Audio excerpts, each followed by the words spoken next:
Na unidade 3, nós iremos discutir o estado do Paraná, principalmente nos anos 80 e nos anos 90. Por que nos anos 80 e nos anos 90? Porque são nessas duas décadas que o Paraná tem um antagonismo gigante. Mas vamos à história. O Paraná, até por volta dos anos 70, sempre foi visto pelas outras unidades do nosso país, dos outros estados, como um estado de recanto, como um estado agrícola, onde o estado que muitas vezes era apenas visto como um estado rural. Nós não tínhamos ainda um desenvolvimento econômico, nós não tínhamos ainda um desenvolvimento industrial. Então, quais eram os grandes centros a nível de Brasil? São Paulo, Porto Alegre, Minas Gerais. Fora esses três grandes recantos, o Brasil não se tinha destaque econômico e, acima de tudo, o Paraná também não. Mas a partir dos anos 80, e a grande marcha para que isso tivesse ocorrido foi a redemocratização de 85, quando nós saímos da ditadura e entramos num período democrático. O Paraná, até devido às grandes demandas econômicas, necessitou sair de um aspecto de um estado agrícola, rural, de interior, a entrar numa competição de mercado. E por isso começou a vir para cá as grandes indústrias, começaram a vir para cá os grandes empreendimentos econômicos. Nós tivemos nesse período, da década de 80 até o final dos anos 90, quatro grandes figuras. Quero lembrar o primeiro, o José Richa, o segundo, o Álvaro Dias, o terceiro, Roberto Requião, e o quarto, o Jaime Lerner. Cada uma dessas figuras foram eleitas de forma democrática, até mesmo porque, a partir desse momento, não se há mais indicação por parte do Parlamento, ou seja, por parte do Congresso Nacional, de governadores. É o povo que vai eleger. Por quê? Porque a sociedade, a partir da Constituição de 88, definiu que a nossa sociedade, portanto a nossa cultura, ela é democrática, é poder do povo. Essas quatro figuras, esses quatro políticos, eles conduziram o Paraná por 20 anos. Porém, nós temos que diferenciar duas grandes ideias. A ideia de Estado e a ideia de governo. A cultura brasileira não se constituiu em ser governada por uma cultura de Estado, e sim por uma cultura de governo. Mas qual que é a diferença, professor, entre a cultura de Estado e a cultura de governo? Há uma grande diferença.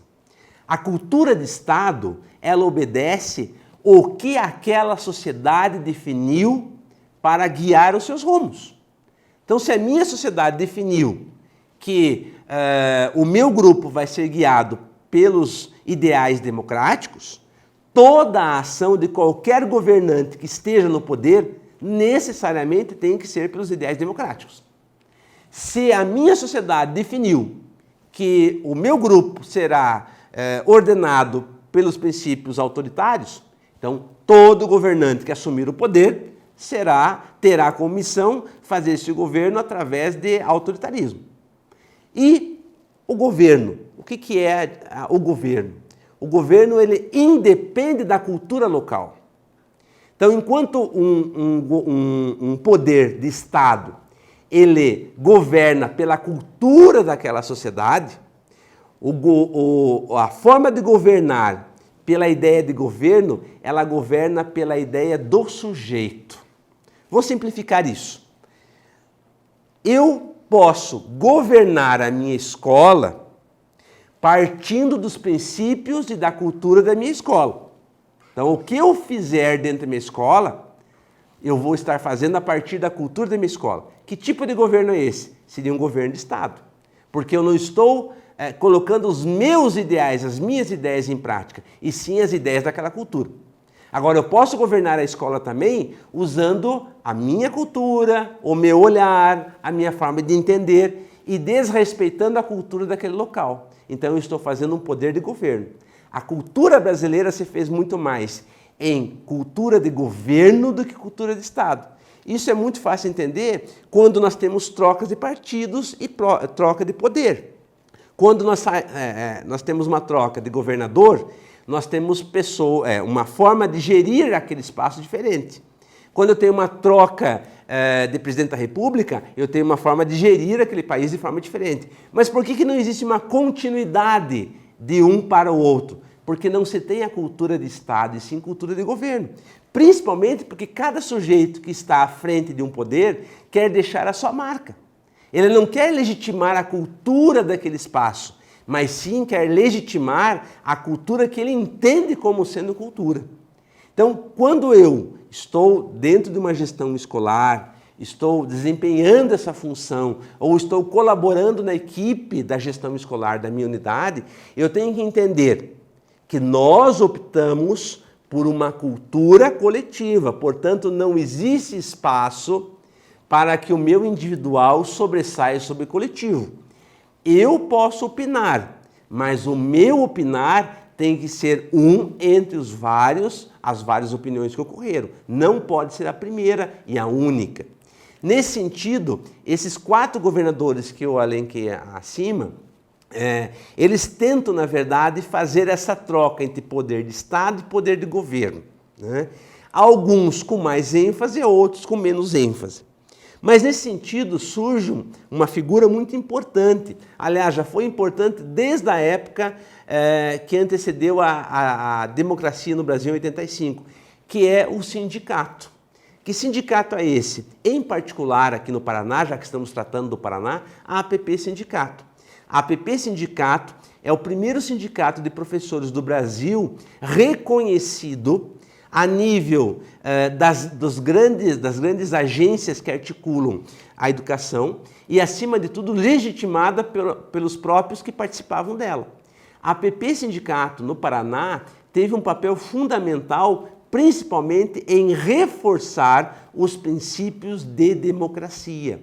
As brigas, as grandes greves, as grandes lutas junto ao poder para que entendessem que a escola ela é coletiva e, portanto, democrática. Então, a APP Sindicato teve um papel muito importante. E esses governadores, né, eles não tiveram uma grande interferência na APP Sindicato, mas, por outro lado, né, sempre estavam junto com o sindicato tentando mostrar a melhor forma de conduzir a sociedade educacional no Paraná. Um outro grande marco que nos diferencia dos demais estados do Brasil é o processo de eleição para diretores, né? Que é apenas um princípio do processo de gestão educacional democrático, né? O Paraná, juntamente com o estado do Mato Grosso do Sul e juntamente com Minas Gerais, foram os primeiros estados a convocar para com que seus pares elegessem os seus representantes para guiar aquela unidade escolar. E o grande pai aqui no Paraná foi o governador José Richa, né? José Richa, inclusive, entre os servidores, e gostaria de salientar, governador José Richa, foi o grande articulador em fazer com que a escola se apropriasse desses princípios democráticos. Por isso, por parte dos servidores, o ex-governador José Richa sempre é lembrado como aquele governador que favoreceu com que a escola consolidasse o seu aspecto de gestão democrática, né, para gerir aquela escola. E aí chegamos nos anos 90, e os anos 90 é marcado a nível de mundo por vários fatos. Eu, resumidamente, vou falar do fato principal e, ao mesmo tempo, fazer entender com que esse fato influenciou aqui no estado do Paraná. Nos anos 90, se desencadeou no mundo todo uma grande crise de Estado, né? Que crise é essa? É a crise pelo qual o Estado passa a ter dificuldades em gerir economicamente a sociedade. É o que nós conhecemos como welfare state, ou seja, estado de bem-estar social. Esse estado de bem-estar social é como o Estado fosse o grande mantenedor de todas as atividades sociais. Só que o Estado passa a ter uma grande crise financeira para manter isso. Vem por parte da Inglaterra, dos Estados Unidos, uma possibilidade de superar essa crise, em questionar o Estado sobre sua responsabilidade. Será que o Estado é responsável por todas as questões sociais daquela sociedade? A Inglaterra e os Estados Unidos como pioneiros, e aí nós temos que dar nome aos bois. Nós temos na Inglaterra a primeira-ministra Thatcher e nos Estados Unidos o presidente Reagan, que vão dizer não, o Estado não tem compromisso para com todas as demandas sociais. E essa dimensão, ela avança nos anos 80 e ela se efetiva nos anos 90. E nós temos um reflexo muito grande aqui no Paraná, principalmente quando nós temos o comando do governador Jaime Lerner. Jaime Lerner entende que a escola, ela é importante, ela é necessária, mas a escola ela precisa ser produtiva. E o que significa ser produtiva? A escola precisa atender o mercado, né? A escola precisa formar sujeitos para o trabalho, para o mundo do trabalho. A cidadania, os aspectos da cultura, eles são importantes, mas desde que estejam voltados para a empregabilidade. E para gerir esse modelo de escola para a empregabilidade, há uma fusão dos conceitos de empresa para com a escola. Então nós chegamos a ter escolas com selos de qualidade, escolas com menção de escola melhor, de escola pior, professores de excelência, professores nota 10, todo dentro do modelo mercadológico. Esse aspecto todo fez com que a escola fugisse um pouco da sua natureza coletiva, cidadã e de cultura, né? E a partir da década de 90, nós vamos ter um grande impasse entre um lado daqueles que acreditam que a escola empreendedora ela não tem outra saída a não ser voltada para o mundo do trabalho, e aqueles que ainda acreditam nas bases da construção da escola no aspecto de ensinar e da cidadania. Então nós vamos ter nesse momento uma grande crise da escola e ao mesmo tempo uma grande crise da gestão educacional. Por quê? A gestão educacional ela vai estar servindo para o mundo da empregabilidade ou a gestão educacional estará servindo para o mundo da cidadania. Esses aspectos, eles são muito fervorosos hoje, né? Nós temos grandes debates sobre essas duas discussões que não estão encerradas. O que é importante nós salientarmos, para nós finalizarmos nessa unidade, é de que aquele que está à frente de uma gestão escolar ou aquele que faz parte de uma equipe gestora, entenda acima de tudo de que a escola nasceu com um objetivo. E esse objetivo, ele é totalmente diferente dos objetivos que a posteriori foram implantados, né? O sujeito que está na escola, antes dele aprender a trabalhar, ele tem que aprender a ser gente. E a escola ela pode contribuir para essa construção. De forma alguma, a escola é redentora. A escola não salva absolutamente nada, mas a escola ela contribui muito para que nós, sujeitos, possamos salvar, muitas vezes, as fragilidades que essa sociedade, ao longo do tempo, se desgastou e agora está perdendo. Então, a gestão escolar aqui no Paraná, ela aflora com uma forte oposição a todos os meios autoritários e, ao final dos anos 90, a escola no Paraná, e particularmente a gestão no Paraná, ela vem com uma grande crise paradoxal. É melhor o mundo do trabalho ou é melhor para a formação do cidadão?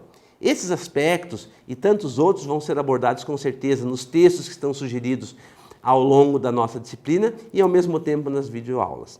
Muito obrigado e espero que vocês tenham aproveitado.